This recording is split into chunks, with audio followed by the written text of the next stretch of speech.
je voudrais, par la grâce de Dieu, parler de l'excellence de la grâce et la manifestation de la foi en vue de la puissance de Dieu qui opère à travers notre canal. Amen. Ça va être un sujet sensible parce que il est bon que les personnes qui m'ont fait mes messages soient des personnes qui atteignent un autre niveau, un certain niveau spirituel.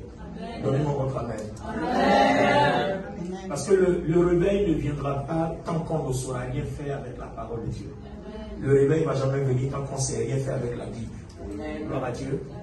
Alors on va aller dans les Écritures. On va prendre Hébreux, le chapitre 11, à partir du verset 1. Je vais lire ma version parole vivante. Et qu'est-ce que la foi? La foi est une ferme confiance dans la réalisation de ce qu'on espère. C'est une manière de le posséder déjà par avance.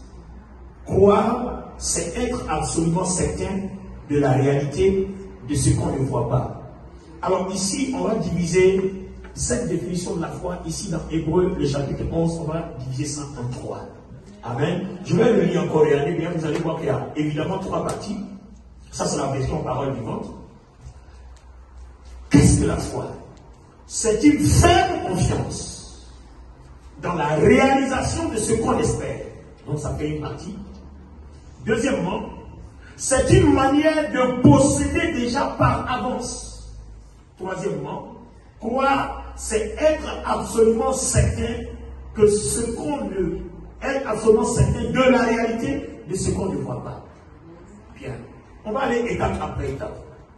Numéro 1, c'est une ferme confiance dans la réalisation de ce qu'on espère. Merci de vous asseoir. La foi est une ferme confiance dans la réalisation de ce qu'on espère. Alors, qu'est-ce qu'on fait avec la foi? Vous voyez, qu'est-ce que nous cherchons avec la foi? Le salut que Dieu nous donne, on l'obtient par la foi. Amen. Or, ce mot salut, qu'est-ce que c'est? Il vient de 2 mots grecs. Il y a sozo et puis il y a soteria. Vous voyez? Sozo va plus au-delà de soteria. Parce que, au-delà de la délivrance, de la guérison, de la prospérité, de la vie abondante, il y a la paix, la joie, il y a tout ce dont l'être humain doit avoir besoin pour réussir son épanouissement terrestre. Donc vous voyez que ce salut-là, on l'obtient par grâce, d'accord? Mais au moyen de la foi. Alors la grâce c'est quoi? Pour t'expliquer la grâce, je suis obligé de t'expliquer les 2 événements avant la grâce.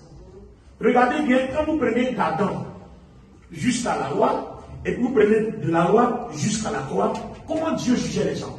Dieu a une base. C'est-à-dire, pour Dieu, si Dieu marche avec toi, c'est que tu es juste. D'accord? Le fondement ou la fondation de toute relation de Dieu avec un être humain, c'est la justice. Si tu n'es pas juste, Dieu peut marcher avec toi.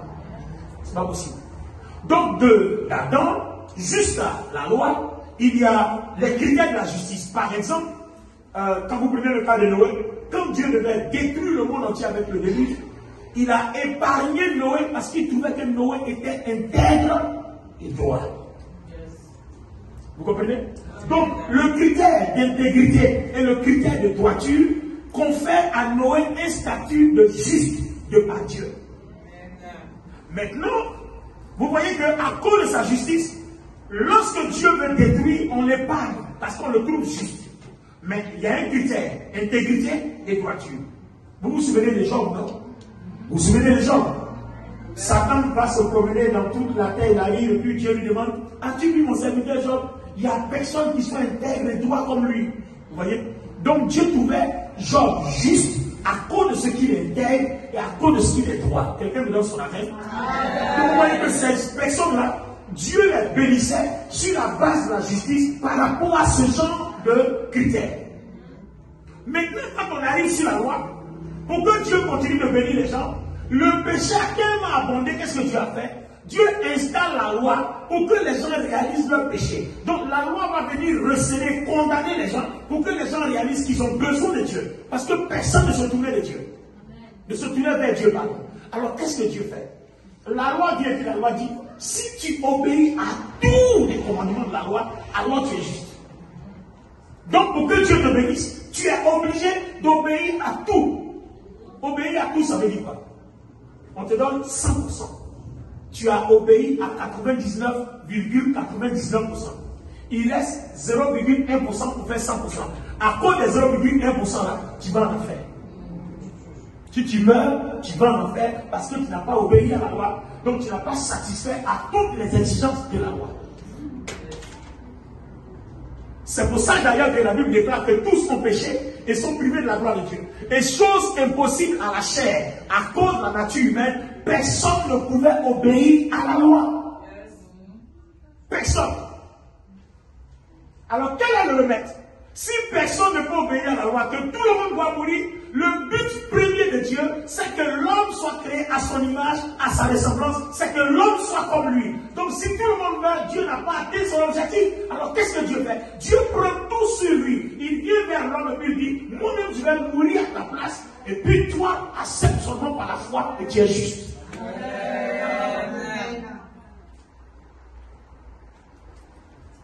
Si tu acceptes par la foi, alors tu es juste. Donc vous voyez qu'aujourd'hui, là où vous êtes, être juste, la Bible dit quoi dans Romains chapitre 1, verset 17, nous sommes justifiés par la foi en Jésus-Christ. C'est pour ça d'ailleurs que 2 Corinthiens 13, le verset 13 dit que la grâce de notre Seigneur Jésus, que l'amour de Dieu, que la communication du Saint-Esprit soit avec vous. Donc nous sommes bénis dans notre justice à cause de notre foi en Jésus à 3 niveaux. Dans l'amour de Dieu, dans la grâce du Fils et dans la communication du Saint-Esprit. Celui qui s'est décrypté, décoder ces 3 choses-là, a compris la foi. Amen. Et sa manifestation. Donc vous voyez qu'avant même qu'on arrive dans la définition de la foi, vous parlez de quelque chose de ferme confiance dans ce qu'on espère, il faut qu'on comprenne d'abord où on est quitté et pour qu'on arrive à la foi. Dieu ne marche pas avec des personnes s'il n'y a pas de justice.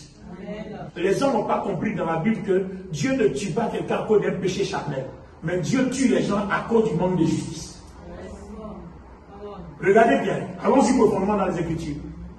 Dieu dit, cacherai-je à Abraham ce que je vais faire? Il s'en va voir Abraham. Et puis Abraham commence à négocier avec Dieu. Et Dieu dit à Abraham, même s'il reste 10 justes, je ne les détruirai pas. Donc là où tout le monde est indigné parce qu'à Sodome et à Gomorrhe, il y a l'homosexualité. Et puis les gens disent, c'est à cause de l'homosexualité, Dieu les a tués. Mais aujourd'hui, notre génération a dépassé Sodome et Gomorrhe. On a fini, on est allé au-delà de l'homosexualité grave. Vous voyez? Alors Dieu dit, s'il y a 10 justes à Sodome et Gomorrhe, je ne détruirai pas.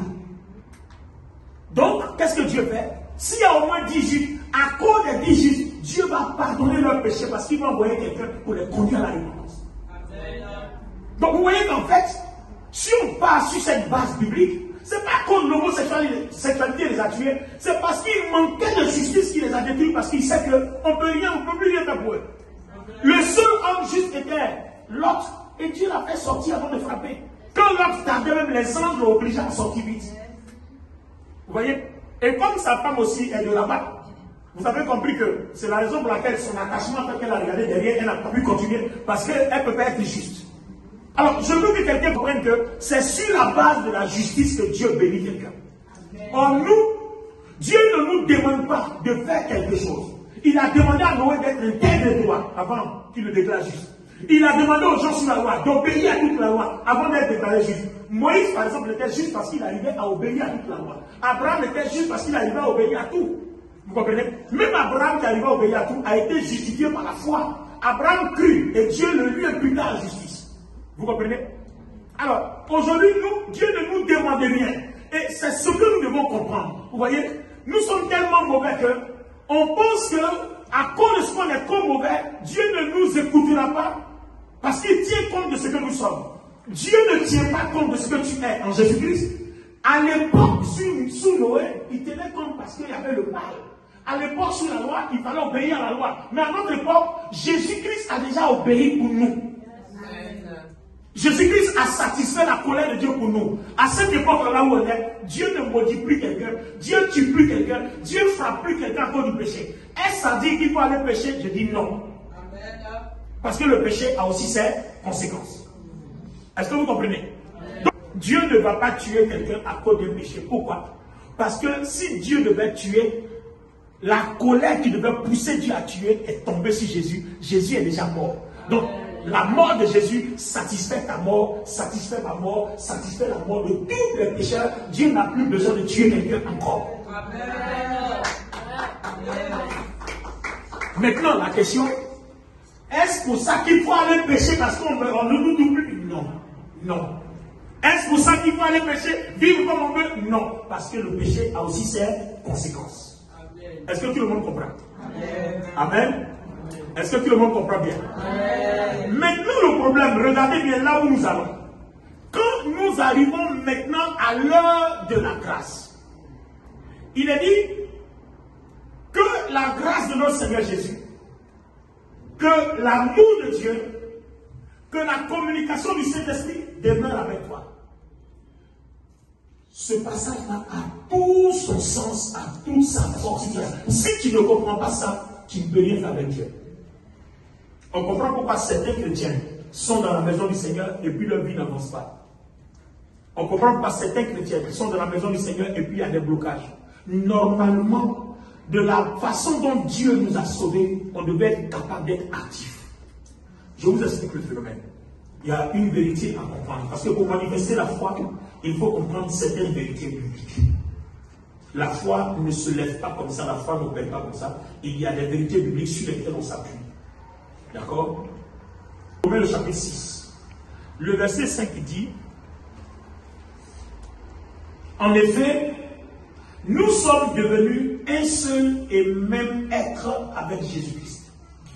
C'est-à-dire, toi et moi, on est devenus, quand on a donné notre vie à Jésus, on est passé par les eaux du baptême, on est devenu un seul et même être avec Jésus. Cette vérité-là est tellement chère et tellement puissante que si tu ne peux pas la mettre, ce n'est même plus la peine de venir à l'église. Parce que ça ne te mènera nulle part.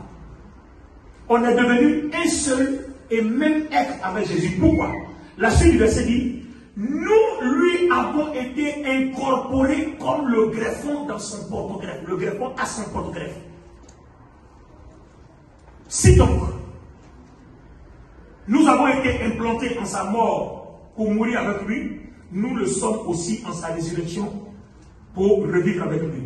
Je vais vous expliquer. Nous sommes un seul être avec lui. Nous avons été incorporés en lui. Ce verset est trop fort. C'est trop fort. Donc vous voyez, l'évangile que les gens nous prêchent, c'est l'évangile de la peur. Ça fait qu'on n'a pas la foi et on ne peut pas manifester la puissance de Dieu. Un chrétien doit être capable de manifester la puissance de Dieu. Alors regardez, je suppose qu'elle joue le rôle de Jésus. Vous voyez, on a été incorporé quand on a donné la vie. Bon, je vais prendre une petite fille qui peut entrer. D'accord? Mais vous voyez que c'est vous, c'est moi, c'est nous tous. Je suppose que cette petite fille-là, elle me représente, elle représente tous les chrétiens qui ont donné leur vie à Jésus, qui croient en Jésus par la foi et qui sont passés par les eaux du baptême. Vous suivez? Dès l'instant où tu passes par les eaux du baptême, la Bible dit, Dieu, par le Saint-Esprit, te prend et puis il t'incorpore, il incorpore ton esprit en Christ. Donc, tu vois, elle est cachée comme ça. Alors dites-moi, demain, après-demain, après-demain, si le diable vient, est-ce qu'il te voit? Donc vous voyez qu'au moment où on descend, Satan ne peut plus t'atteindre, il ne peut plus te voler le salut, parce que ton salut est incorporé en Christ. Vous voyez? Donc là, elle est sauvée. Donc nous sommes faits de corps, âme et esprit. L'esprit, lui, il est incorporé en Christ. Satan ne peut plus rien faire. Même s'il rentre par ta chair, il touche à ton âme, il ne peut pas toucher à ton esprit. Donc il ne peut pas t'empêcher d'aller au ciel. Et Éphésiens le chapitre 1, le verset 13 dit que cet esprit-là, une fois qu'il est incorporé en Christ, le Saint-Esprit a scellé. C'est-à-dire que quand on a mis un sceau, c'est impénétrable, on ne peut rien faire. Même si ta chair commet un péché, ça ne touche pas ton esprit, parce qu'il y a désormais une démarcation entre du sceau, entre ton âme et ton esprit. Donc du coup, tout ce qui vient là-bas, les sorciers entrent par la chair, ils ne peuvent pas atteindre ton esprit. Donc ils ne peuvent jamais voler ton salut. Ils ne peuvent jamais voler ta grâce. Ils ne peuvent jamais voler ta bénédiction. Ils ne peuvent jamais rien voler. Ils ne peuvent rien faire. Donc vous voyez que tout ce que nous manifestons, c'est la peur. Sinon, la foi vient de ce qu'on entend, et ce qu'on entend vient de la parole. La parole dit, notre esprit est incorporé en Jésus, caché en Jésus, et le Saint-Esprit a scellé d'un sceau. Satan ne peut plus avoir accès, donc personne ne peut perdre le salut, sauf ceux qui, après avoir donné leur vie à Jésus, s'en vont encore se prosterner devant Satan dans le fétichisme, dans les loges de magie et autres et tout ça. C'est ceux-là qui redonnent encore eux-mêmes volontairement leur esprit au diable. Est-ce que quelqu'un comprend maintenant la parole? Donc vous voyez, c'est comme ça que tu es. Et là, Emmanuel, regarde bien. Là, le verset dit bien que on est un seul être, c'est-à-dire on est même chose, notre esprit est rendu même chose comme Jésus. C'est-à-dire la puissance qui est en Jésus, la gloire qui est en Jésus, le règne qui est en Jésus. C'est comme ça que notre Dieu a rendu notre esprit par le Saint-Esprit quand on a donné notre vie à Jésus par la foi, qu'on est passé par les eaux du baptême. Voilà une vérité biblique. Si vous ne pouvez pas l'admettre, démissionner de l'église, n'allez même plus dans une église, ne faites rien parce que Dieu ne peut plus rien faire avec vous. Parce que si vous ne pouvez pas accepter ça, vous avez perdu le salut. Et si vous ne pouvez pas comprendre cette vérité, vous resterez faible de tout le temps de votre vie chrétienne. Et cette vérité-là, beaucoup d'entre nous, on était pasteurs, on ne connaissait pas. On a prié, on s'est débattu par nos forces, mais on n'a pas eu les résultats escomptés. Mais dès qu'on a compris que je suis fait de corps, âme et esprit, que le tiers de ma personne est totalement Dieu, est totalement Saint-Esprit, est totalement Jésus-Christ, j'ai compris que si quelque chose doit arriver à ma vie, il faut que je puise dans mon esprit incorporé en Christ pour l'amener vers moi. Donc, je prends le spirituel pour l'amener dans le naturel. Donc, la foi va devenir une ferme confiance des choses que j'espère. C'est-à-dire, moi, ce que je t'explique là, j'espère ça. On va monter en descendant, tu ne peux pas me lever ça de ma tête. Donc, cette vérité biblique là, je suis assis dessus. Tu ne peux pas changer ça de mon esprit. Parce que je sais que le Christ est totalement Dieu, il habite en moi. Tu ne peux rien faire. Et je sais que si j'ai besoin de guérison, la guérison là est en moi. Parce que je suis incorporé, mon esprit est incorporé dans la guérison. Donc, je puise dans mon esprit et je l'envoie vers ma chair. Donc, la foi est une ferme confiance dans ce que j'espère. Ce que je vous dis, je partage avec vous, j'espère en ça. Et ça, Justine, tu ne peux pas enlever ça de ma tête. Peut-être tu vas me tuer, mais tu ne pourras pas l'enlever de mon esprit, ni de mon âme, ni de ma chair, ni de mon cœur. Tu ne peux pas l'enlever. Parce que c'est calé, c'est bloqué, tu ne peux pas. C'est comme on dit, quelqu'un est carré, on ne peut plus l'enlever. C'est ça la foi. Une ferme confiance. Donc, est-ce que quand tu lis la Bible comme ça, est-ce que tu as cette ferme confiance? Voici tout le problème. Quand tu lis la Bible de cette façon, est-ce que tu as cette ferme confiance? Si tu as cette ferme confiance, alors il reste maintenant à déplacer du surnaturel, c'est-à-dire dans ce qui est en toi, pour l'amener vers le naturel.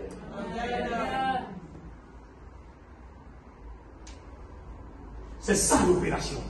Et toi et moi, nous l'avons déjà.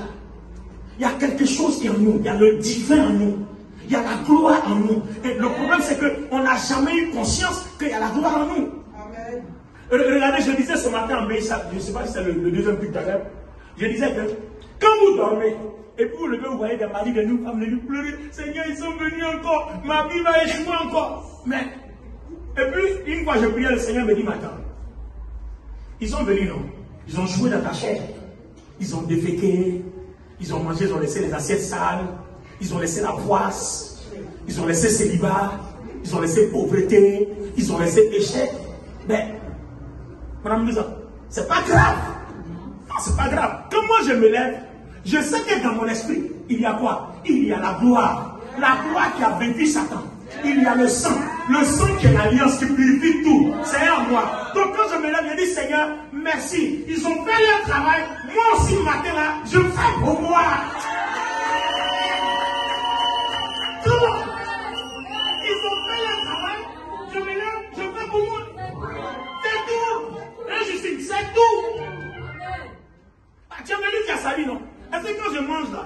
Hein, quand je mange, je salis les assiettes. Quand je finis de manger, les assiettes sont sales. Mais après, quand ça finit, je m'en vais et puis je lave les assiettes, ça redevient propre. Donc, quand Satan attaque ton corps, il laisse la saleté, il laisse la médiocrité, mais après, tu fais passer tout ça dans la vaisselle. Tu mets ça dans un lave-vaisselle, tu laves bien, et puis ça devient utilisable à nouveau.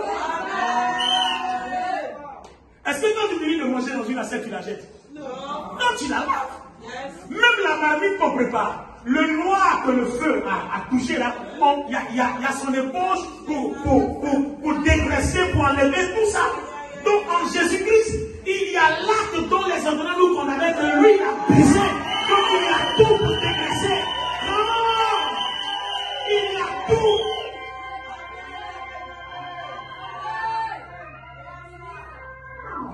Les amis, je peux parler. Can I go ahead? Alléluia. Regardez bien. Est-ce que vous savez comment Satan a été vaincu? Je vous explique. Il y a quelque chose que vous devez savoir. À l'époque, si vous avez étudié l'histoire, dans l'armée romaine, quand l'armée romaine gagne une bataille en guerre, il capture soit le roi ou bien soit le général, c'est-à-dire l'homme fort qui fait leur force.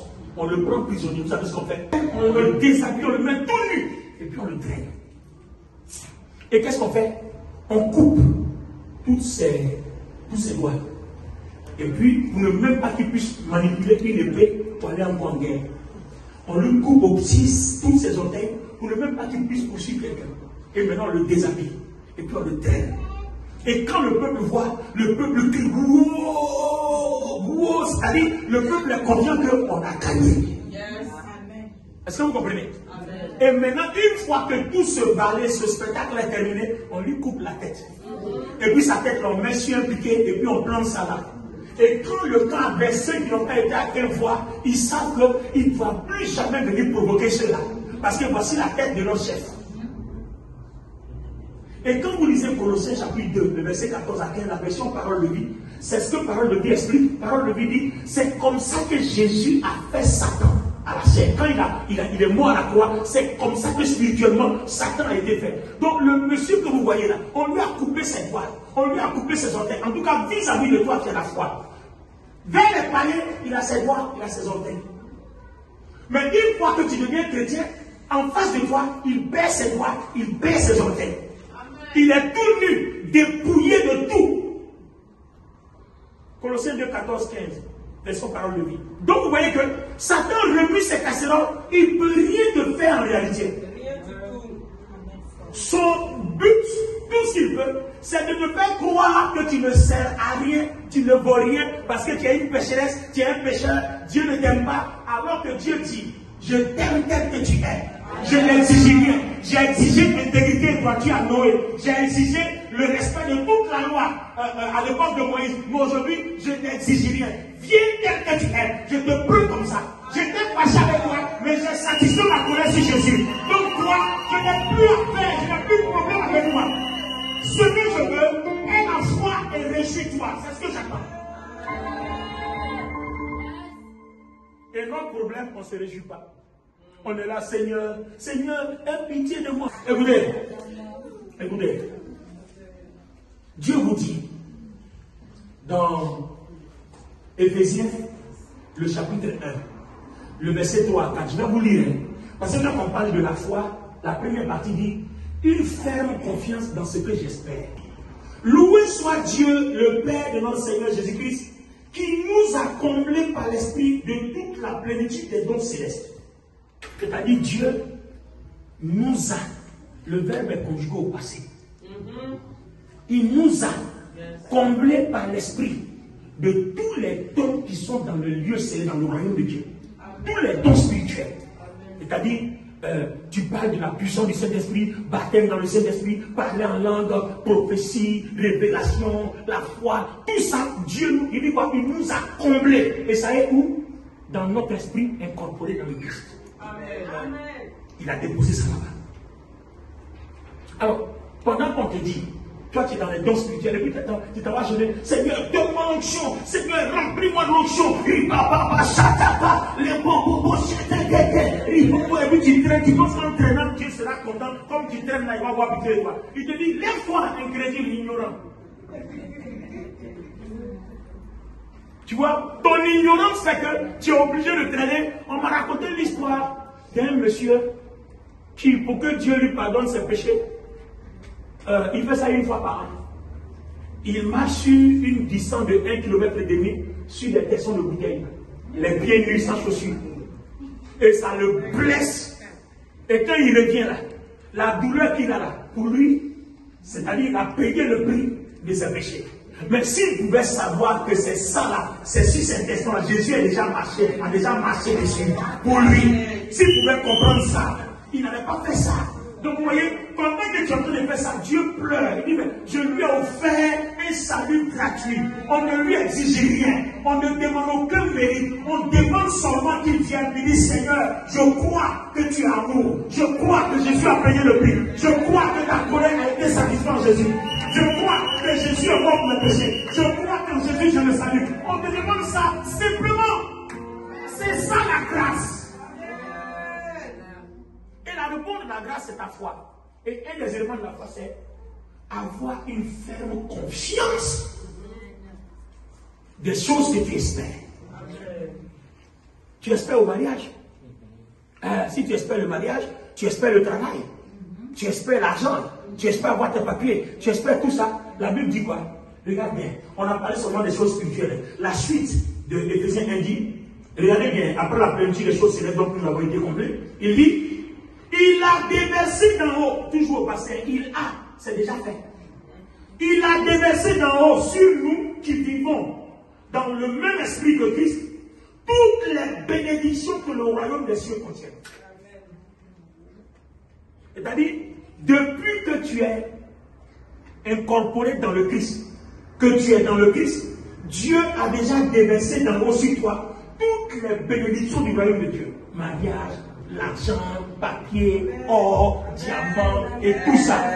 Donc, vous voyez que la gloire spirituelle et la gloire matérielle part de l'intérieur vers l'extérieur, mais ça ne quitte pas en haut pour venir parce que c'est déjà venu d'en haut. On n'a plus besoin, on prend à l'intérieur pour l'envoyer à l'extérieur.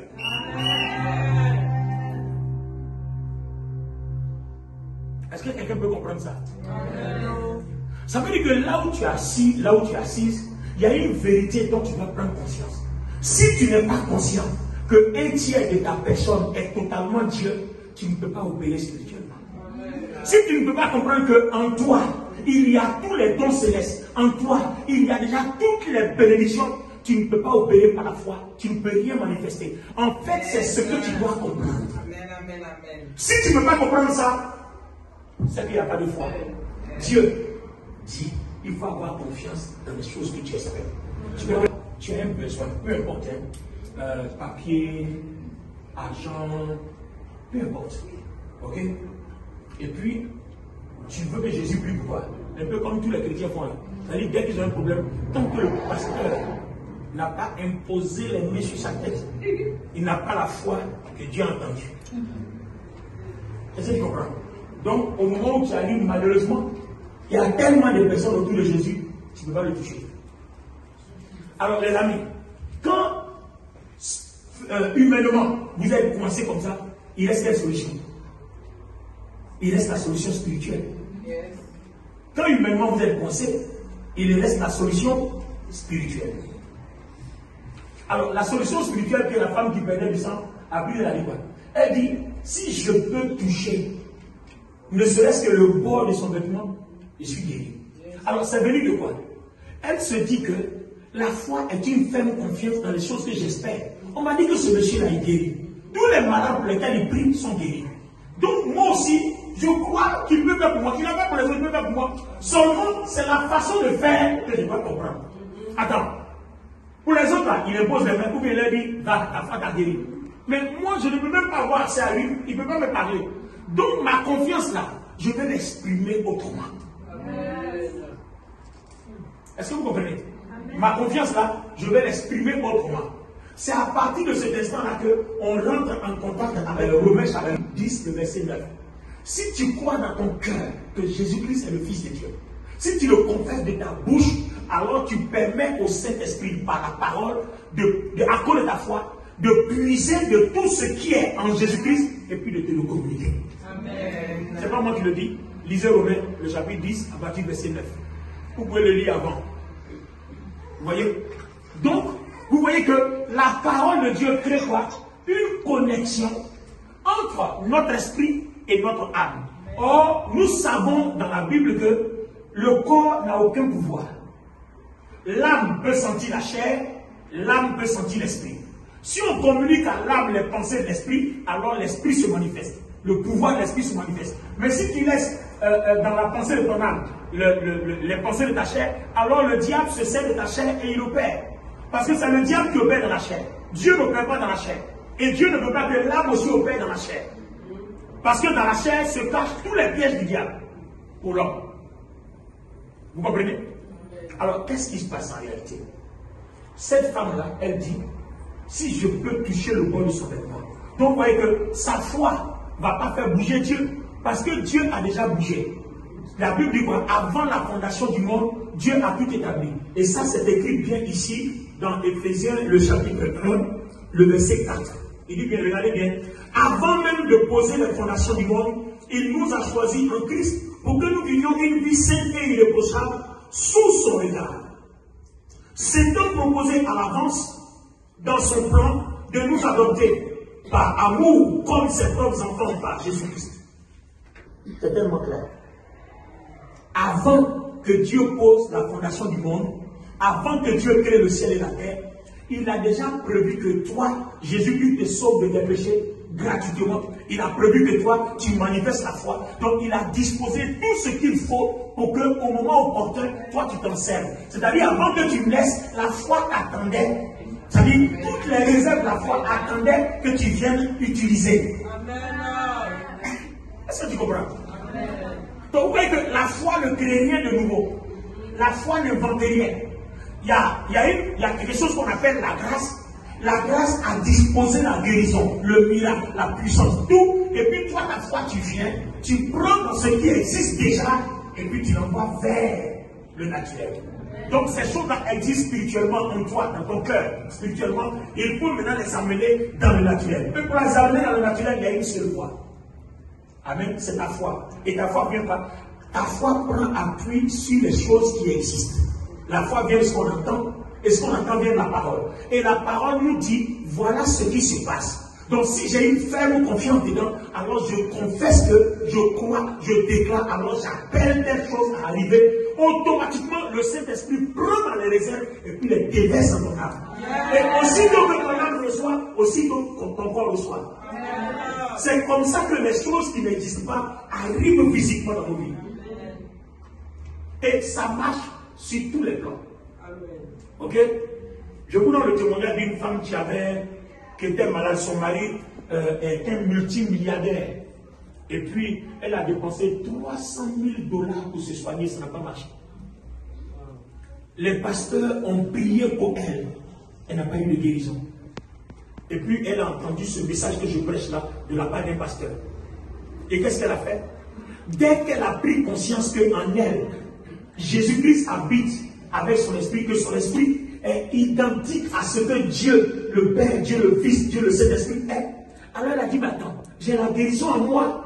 Donc je n'ai qu'à transporter la guérison depuis mon esprit pour l'envoyer dans mon corps. C'est mon âme qui décide. Une fois que mon âme décide, la guérison va traverser mon âme pour aller vers mon corps. Parce que c'est mon âme qui s'oppose. Soit qui s'oppose dans l'esprit, soit qui s'oppose dans la chair. Donc à partir d'aujourd'hui, je ne crois plus aux pensées de la chair qui disent que Jésus est mort pour moi, c'est juste au ciel que je serai béni. Mais sur la terre, je peux rien voir, je ne crois pas. Je crois que Dieu est totalement Dieu en moi. Je prends dans mon esprit la guérison. Et je parle à mon cerveau. Elle a commencé à parler à chaque partie de son corps. Et commander la puissance de Dieu dans chaque partie de son corps. Elle a commencé à dire, à partir d'aujourd'hui, je t'ordonne de devenir parfait. Dieu t'a créé parfait. Je commande que tu changes. Tumeur de cerveau, disparaît. Dieu t'a créé parfait. Je commande que mon cerveau reprenne la grâce que Dieu lui a donnée quand Dieu me créait. Au bout de 2 semaines, toutes les tumeurs les douleurs qu'elle avait, jusqu'à ce qu'elle se retrouve en fauteuil roulant, tout a disparu. À la maison, elle s'est levée seule, elle a marché. Elle s'est levée seule. Par la foi. Par la foi.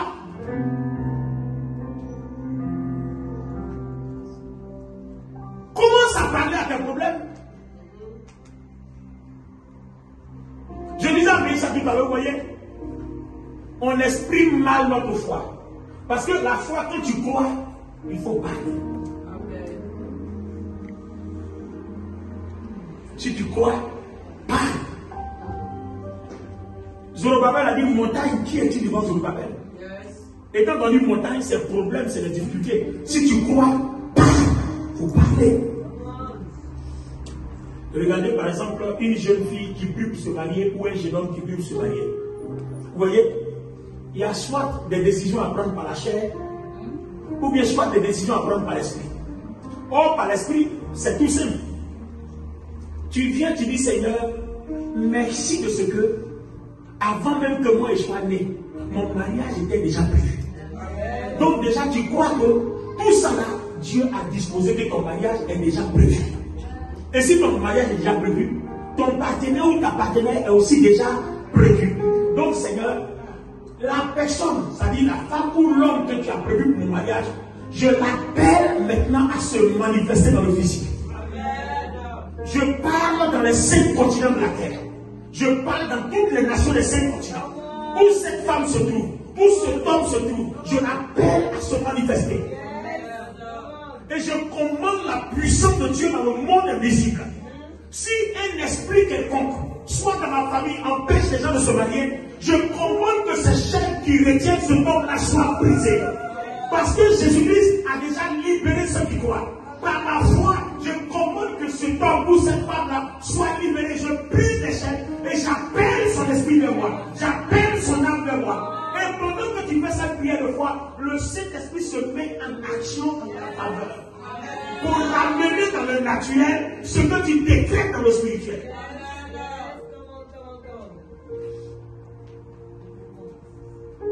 Or, nous, on voit une femme, elle est belle, on saute sur elle. On voit un homme, il est beau, on saute sur lui. Mais il y a un mauvais garçon et puis il y a une mauvaise femme. Et après, quand ça ne marche pas, on revient en arrière. Vous voyez? Il y a beaucoup de mariages qui ne sont pas de Dieu. Il y a beaucoup de mariages. Parce qu'avant que tu naisses, Dieu avait un programme pour toi. Et dans le programme, si tu es une femme, il y a un homme pour toi. Et si tu es un homme, il y a une femme pour toi.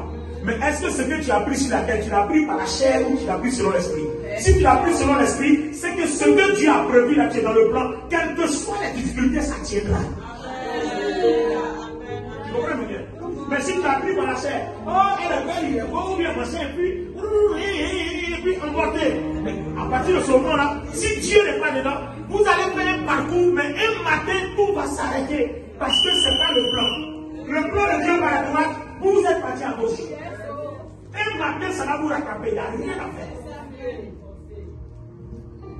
C'est pour ça que Dieu dit dans Romains 8, 14, tous ceux qui marchent par l'esprit sont enfants de Dieu, parce que l'esprit leur donne la paix et la vie, c'est-à-dire ils réussissent dans toutes leurs voies.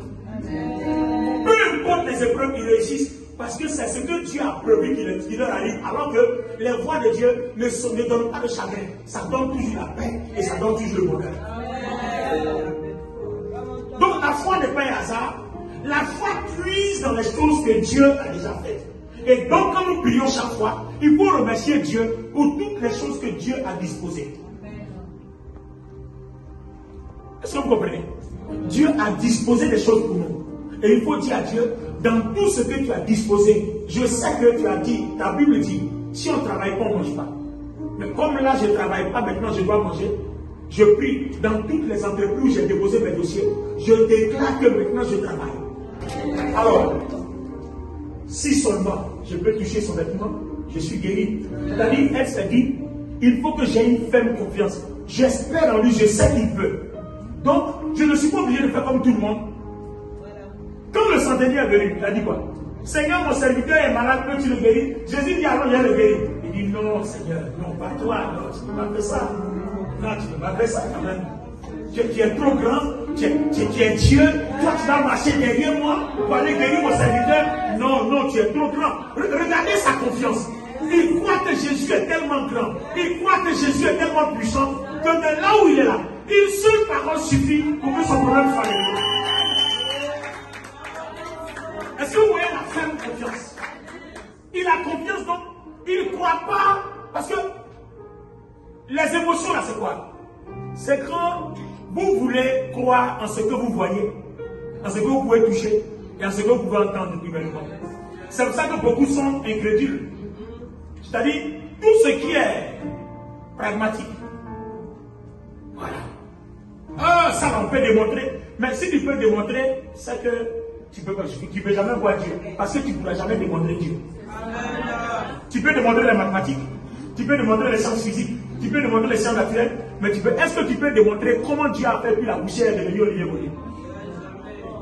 C'est une poussière qui est là. Dieu a seulement soufflé l'esprit, et l'esprit a donné l'âme une faculté pensante. Et puis la chair a commencé à bouger, à obéir à l'âme. Alors, est-ce que tu veux expliquer ça? C'est pas tout simplement parce que les gens veulent démontrer Dieu. Vous ne pouvez pas démontrer le spirituel.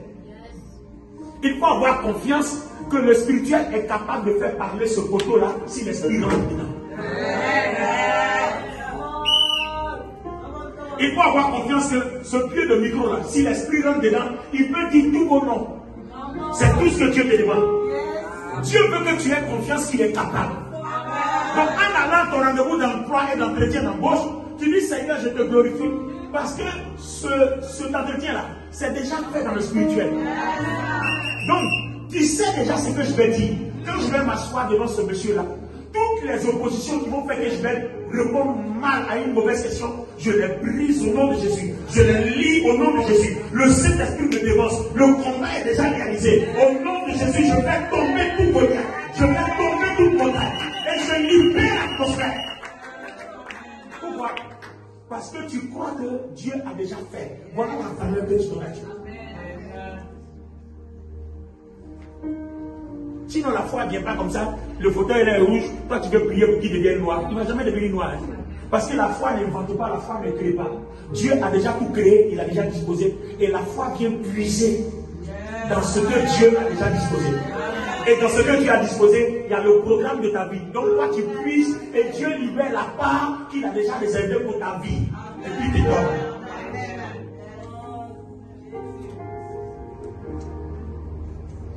Merci de t'asseoir. Allez-vous de pouvoir prier.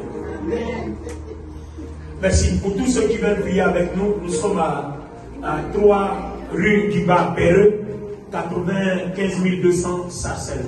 Voilà, c'est tous les dimanches de 15h à 17h30. Dieu vous bénisse. Merci.